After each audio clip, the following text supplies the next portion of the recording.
हमने तेरी जन्म से आज तक मानी है, अब हमें संत और ग्रंथ के माध्यम से पता चल गया है, अब आज से तेरी ड्यूटी है, तू हमारी मान, ठीक है ना।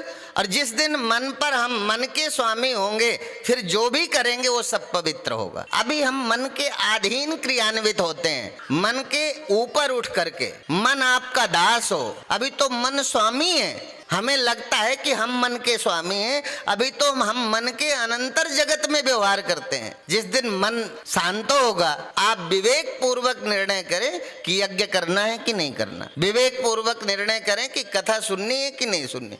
विवेक पूर्वक जो भी निर्णय करोगे, विवेक से विचार करो, हमें किसी अच्छे काम में, जिसके लिए भगवान, हम भगवान को प्रेम करते हैं, भगवान को इसी जीवन में प्राप्त करना चाहते हैं। और वो भगवान जो युगों युगों में भगवान ने वचन दिया और आकर के धर्म की स्थापना के लिए यज्ञ का आवाहन करते हैं, स्वयं देवालय का निर्माण कराते हैं, ऐसे भगवान जो स्वयं आकर के कथा को जीवन देते हैं, जो साधु जनों की सेवा करते हैं, जो माता पिता को प्रणाम करते हैं, जो परिवार और बच्चों को प्यार करते हैं, जहां जिनके जीवन में एक भी, उन्होंने तो दुश्मन को भी प्रेम से ही मारा, कभी नफरत से नहीं मारा दुश्मन को।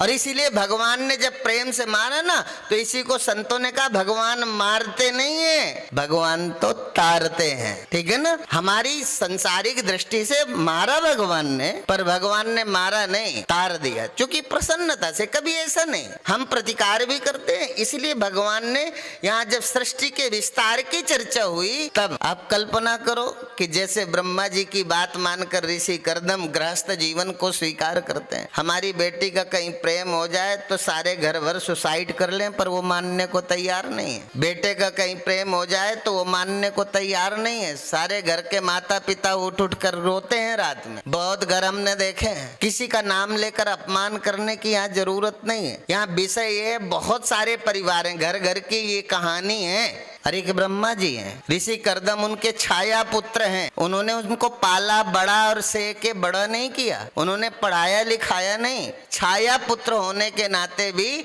पिता की आज्ञा स्वीकार की, तो निवृत्ति मार्ग का अनुगमन करते हुए ऋषि कर्दम ने निवृत्ति मार्ग का परित्याग किया और पिता के कहने से गृहस्थ हो गए। और पिता ने क्या कहा, संसार के विस्तार में तुम मेरा सहयोग करो। मेरे पिता ने मुझे एक से बहुत होने की आज्ञा दी है और मुझे संसार की रचना करनी है, तुम मेरे पुत्र हो, तुम मेरा सहयोग करो। एक बार भी विचार नहीं किया। पिता ने कहा तो यहाँ भी, यहाँ यूं भी वाह वाह है, वहाँ यूं भी वाह वाह। पिता ने आज्ञा दी है, आनंद से गृहस्थ हो गए। और गृहस्थ होकर के उनको ये जरूर लगा कि मुझे पिता ने आज्ञा दी है, गृहस्थी मेरा लक्ष्य नहीं था, पर अब मैं पिता को एक ऐसी संतान दूं जो राष्ट्र के निर्माण में अपनी सर्वोपरि भूमिका निभाए, जो राष्ट्र को समर्पित हो, जो संस्कृति को समर्पित हो, जो मानव मात्र की संरक्षा में लगा हो।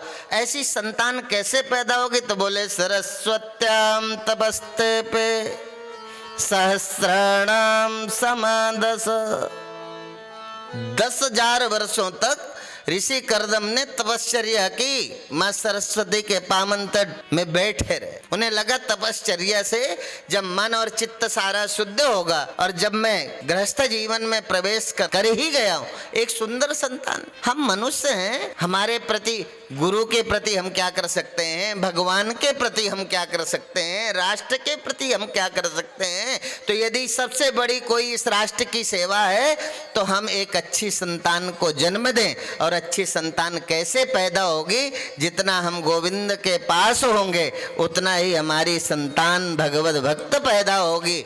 और जितना हम पिक्चर के पास होंगे ना, इसलिए गंदे, इसलिए गर्भ अवस्था में ये तक कहा गया कि माँ को क्या देखना, क्या पढ़ना, क्या सुनना। और आगे आएगा वह विषय भी आएगा कि एक माँ ने गर्भ के समय क्या सुना, तब जब जन्मा तो उस पुत्र का यश कैसे चारों दिशाओं में फैला। अच्छा, आपको हाँ साधु नहीं चाहिए, आपको कथा नहीं चाहिए, आपको संतान तो अच्छी चाहिए ना, जो आपकी सेवा करे या गालियां दे। कैसी संतान चाहिए? ईमानदारी से बताओ। सेवा करने वाली, जिन्हें सेवा करने वाली संतान चाहिए वही हाथ उठाएं। सबको चाहिए, सब सबको चाहिए तो निश्चित रूप से फिर व्यास जी जो कह रहे हैं उसके अनुसार थोड़ा तो चलना पड़ेगा, है ना।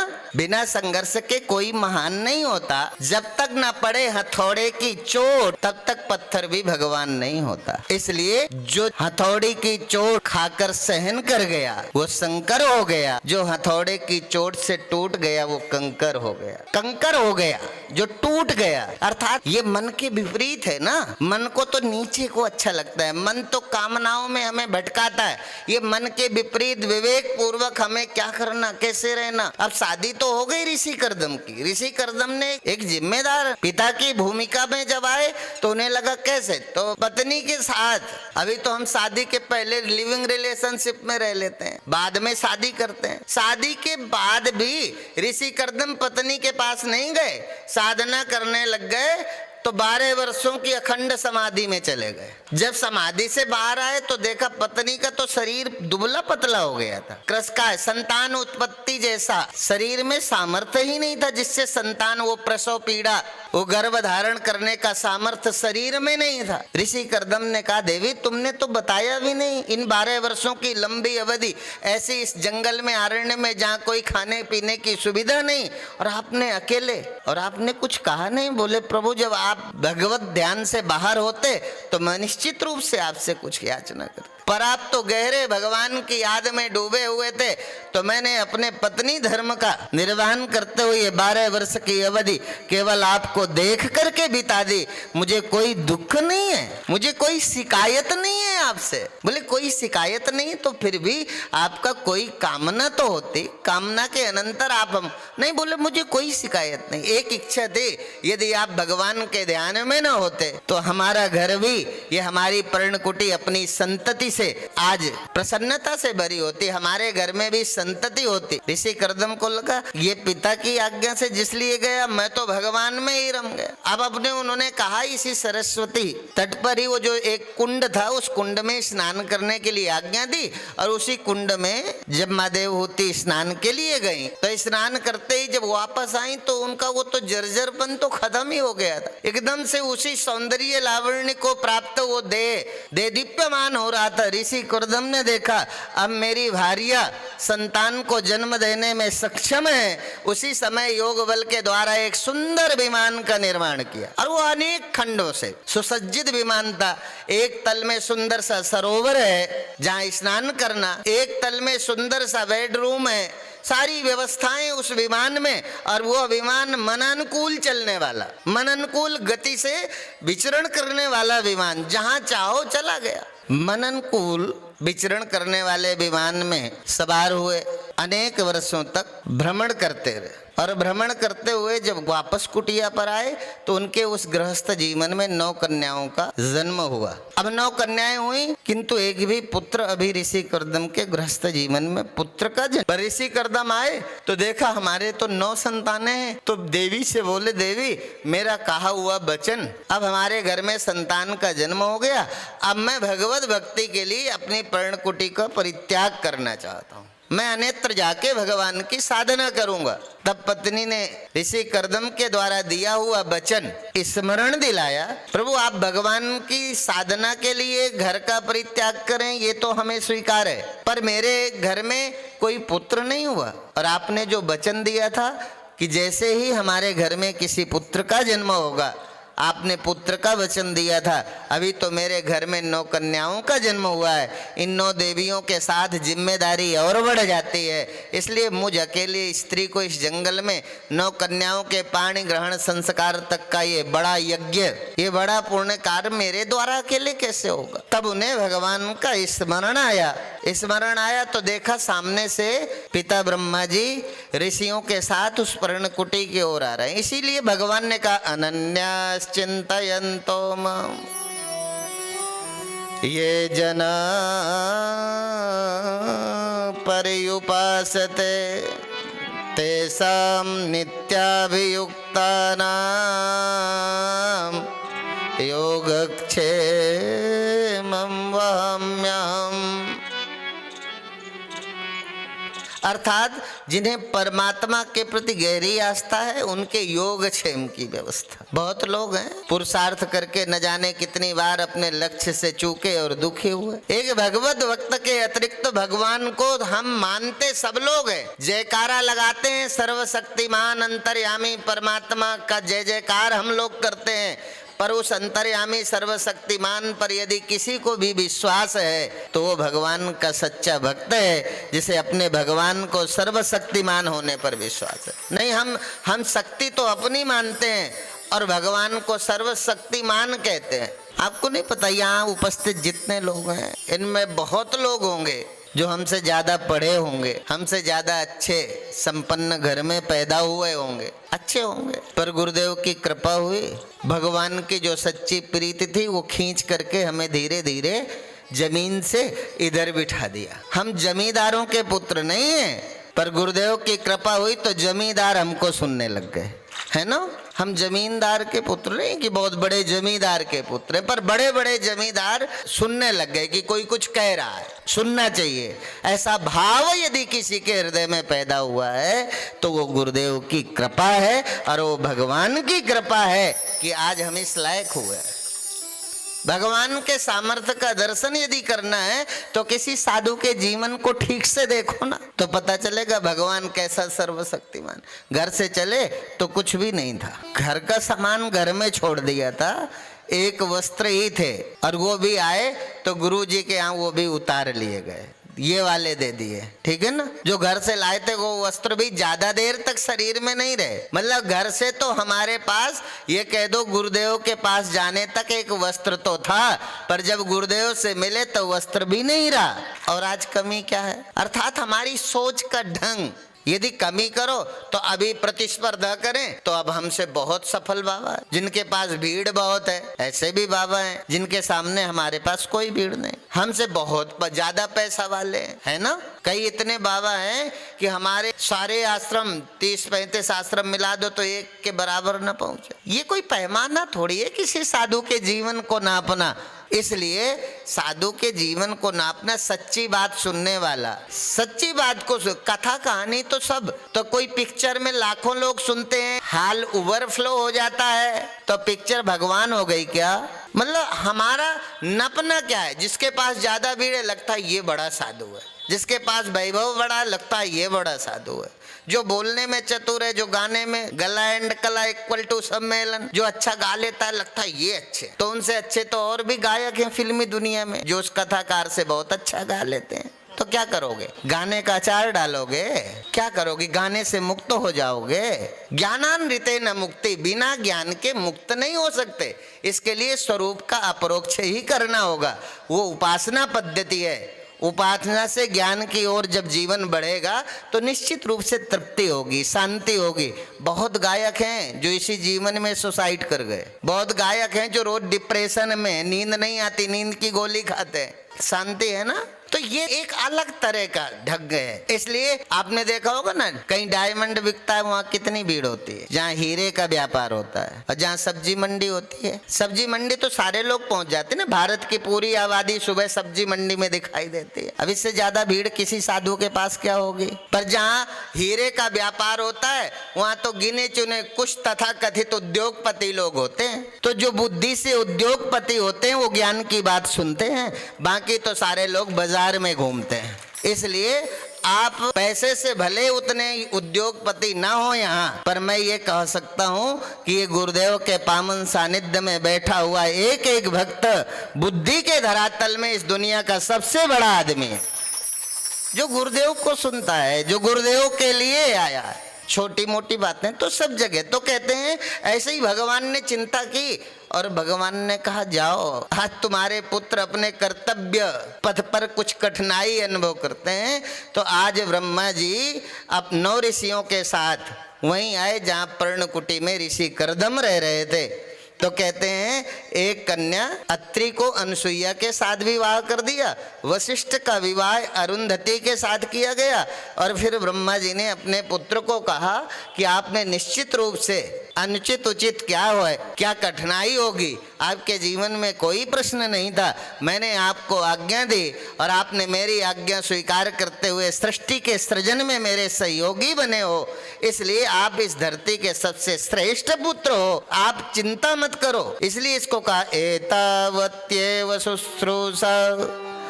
कार्या पितर पुत्र कई बाढ़मित्यनुमन्येत गौरवेण गुरुर्वचः। ऐसा पुत्र जीवन में मिले जो अपना हानि लाभ न देखे। पिता ने कहा ये आज्ञा है, ऐसा माने इससे धरती में और कौन धनवान हो सकता है। ऐसी संतान का जन्म हमारे गृहस्थ जीवन में हो।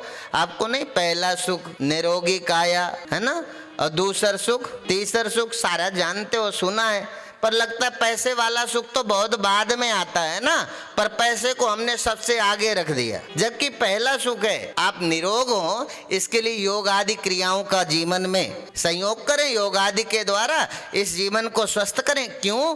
क्योंकि यह जीवन स्वस्थ होगा तो ही ना, ये जीवन जब स्वस्थ होगा तो भगवान मिलेगा ना, जीवन स्वस्थ होगा तो कथा सुनोगे ना। इसलिए शरीर माध्यम खलु धर्म साधनम, परमात्मा को प्राप्त करने के लिए शरीर ही चाहिए, बिना शरीर के तो परमात्मा है। जो अशरीरी है उसी को खोजने के लिए हमें शरीर चाहिए, और जब शरीर के साथ अशरीरी को हम इसी जीवन में प्राप्त करेंगे, फिर दोबारा कभी शरीर धारण करने की जरूरत नहीं होगी। इसलिए ज्ञानी और भगवान अपनी इच्छा से जगत में आते हैं, बाकी हम सब लोग कर्म के चक्र के साथ जन्मते और मरते रहते हैं। एवं प्रवर्तितम चक्रम नानुवर्तयति हमें, हम जन्म मृत्यु के चक्र में कर्म के अनुसार चलते रहते हैं। पर ज्ञानी और भगवान अपनी इच्छा से इस जगत में आते हैं और काम करते हैं, और काम करने के बाद इस जगत का में अपनी लीला का संवरण करते हुए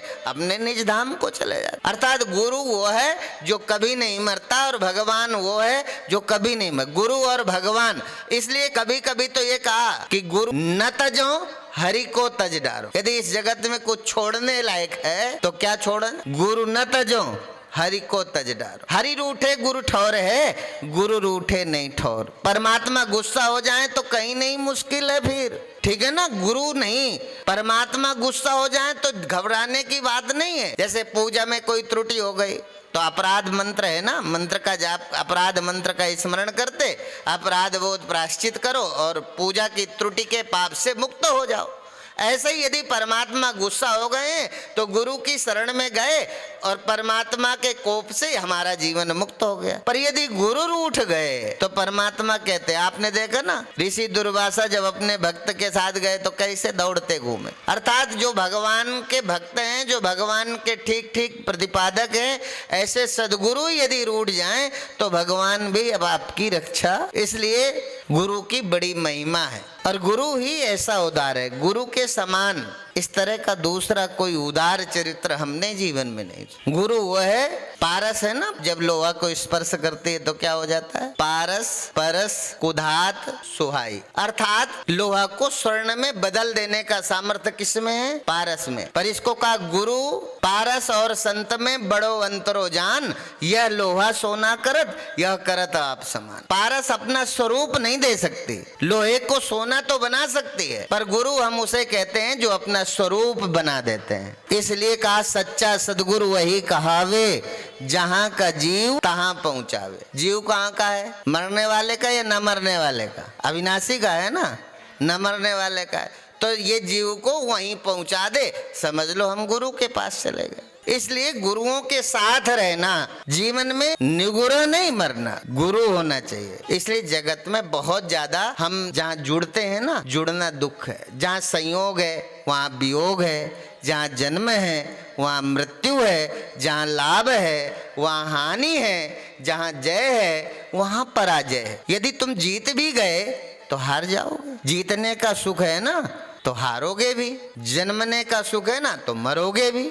ऐसा थोड़ी जन्मने का आनंद तुम लोगे, मरने पड़ोसी आएगा। बिजनेस में लाभ तुम कमाओगे, घाटा दूसरे को लगेगा, ऐसा तो नहीं। ये तो जोड़ा है, चलता है। इसलिए इसको एक सूत्र रूप में नीतकार भगवान हमें समझाना चाहते हैं। वो कहते हैं वृक्षम छेड़ फलम त्यजन्ति विहगा शुष्का सरासार पुष्पं परियुष्टं त्यजन्ति मधुपा दगधं वनान्तं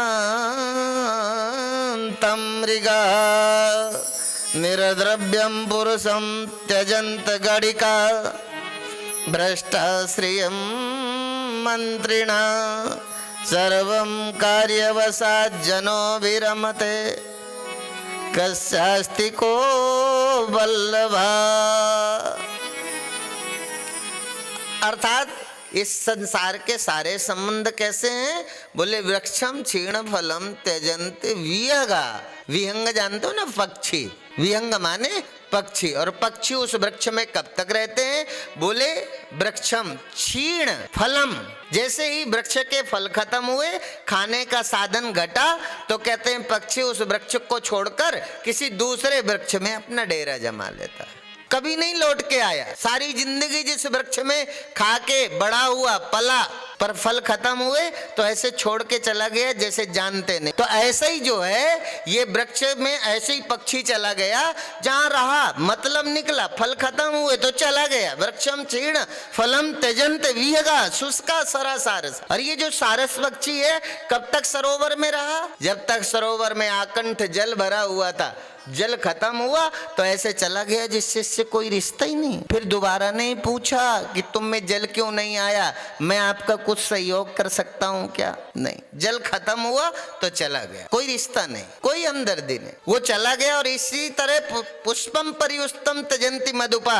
ये जो मधुप है ना, मधुप, मधुप माने भौरा, ये जो भ्रमर है ना, तब तक पुष्प पर बैठा है जब तक उसमें रस है, पराग है, और उसका पराग खत्म हुआ तो पुष्प से रिश्ता टूट गया, चला गया। और जाने के बाद भ्रष्टम श्रियम मंत्रिणा। और ये मंत्रियों का जो सचिव है ना, तब तक राजा की जी हजूरी करता है जब तक उसका राज्य व्यवस्थित है। राज्य के खत्म होते ही मंत्री अपना बोरी बिस्तर बांध के चला गया, फिर लौट के कभी नमस्कार नहीं किया। आपको है ना? अर्थात इसके द्वारा समझाना क्या चाहता है? कोई ऋषि, किसी आचार्य की जो दृष्टि है वो किसी वृक्ष के द्वारा या किसी पक्षी की कथा से मेरे जीवन में क्या लाभ होगा, तो रिश्तों की पवित्रता पर प्रकाश डालते हैं। रिश्तों का सत्यार्थ क्या है, रिश्तों के सत्यार्थ पर प्रकाश डालते हैं कि बस रिश्ते इतने ही तो हैं। वृक्ष और पक्षी की तरह, सारस और तालाब की तरह हम सब अपने, लगता है कि हम आपको प्रेम करते हैं, आप हमें प्रेम करते हो, ऐसा कुछ भी नहीं है। आप हमें कुछ दे भी नहीं सकते जब तक परमात्मा न चाहेगा ना। ये हिसाब किताब है, बहुत जन्मों से हम सब साथ ही साथ हैं, एक परमात्मा की संतान है, हम सब एक परिवार हैं। सृष्टि के प्रारंभ में देखो, जब सृष्टि का उदय हुआ तब एक मनु और शत्रुपा थे, हम सब उसी परिवार में जन्मे और आते आते यहाँ अनेक जातियों में बटे, अनेक तरह के मजहबों का जन्म हो गया। हम अलग तो हो गए, जैसे कोई नए शहर में जाके भटक जाता है, ऐसे हम भवाटवी में भटक करके ये मैं हूँ, ये हैं, अलग अलग सब कुछ खड़ा हो गया, पर हम सब एक थे। हमारा सबका लेना देना, हिसाब किताब जन्म जन्मांतर से चल रहा है। जो कुछ हमारा आपके पास है, आपका हमारे पास है, एक दूसरे को ले दे रहे हैं, हिसाब किताब चल रहा है। और जब तक हिसाब किताब नहीं होगा तब तक ये जन्म और मृत्यु का चक्र भी चलता रहेगा। इस जन्म मृत्यु के चक्र से मुक्त होना है तो गोविंद की शरण में जाओ और प्रार्थना करो कि अब बस जो हुआ हुआ, अब आप एक साथ चुकता करा लो जो भी कराना, और वो सत्कर्म में प्रवेश हो जाओ। सत्कर्म है गोविंद की कथा सुन, ठीक है ना? तो शुभ कर्म करोगे तब सत्कर्म की निष्ठा बनेगी। आप यज्ञ न करोगे, आप पूजा पाठ न करोगे, आप किसी यज्ञादि कर्म में आप सहभागिता नहीं निभाओगे, तो आपका हृदय पवित्र कैसे होगा? इस कार्यक्रम में वो लोगों को कितना ज्यादा खुशी, संख्या बढ़ जाए, थोड़ा चंदा आ जाए, तो जिन्होंने पहले पैसा लगाया है उन्हें खुशी होती है कि हमारा कार्यक्रम सफल है, ठीक है ना? अभी कोई ना आते सुनने तो करने वालों का सारा मनोबल डाउन हो जाता है, उनको लगता है कथा करके बेकार हो गए, फ्लॉप हो गए, ठीक है ना?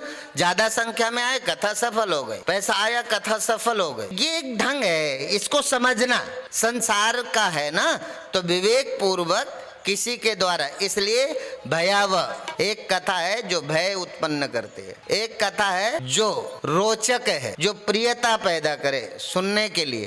तो तीन तरह की कथा, एक भयावह है, एक रोचक है, एक यथार्थ है। तो रोचक और भयावह में हम झूमते रहते हैं, यथार्थ हमसे छूट जाता है। जिस यथार्थ को सुनने के बाद मृत्यु से परीक्षित मुक्त हो गए, जिस यथार्थ को सुनने के बाद प्रेत योनि को प्राप्त धुंधकारी मुक्त हो गए, और जब दोबारा गोकर्ण जी ने कथा सुनाई तो सारे नगर के लोग विमानों में चढ़ के वैकुंठ धाम को चले गए। ऐसी ये पावन भागवत हम भी जा सकते हैं, पर सुनना तो आए ना। इसके लिए अब कहते हैं कुछ समय बाद फिर अपनी पत्नी के साथ जब वो विहार किए तो उनके घर में एक ऐसी संतान का जन्म हुआ जो स्वयं भगवान 24 अवतार के अनंतर, जिनको हमने कल प्रारंभ में सुना था, और वो 24 अवतारों में एक कपिल अवतार है। उस कपिल अवतार के रूप में भगवान ऋषि करदम के घर में अवतरित होते हैं।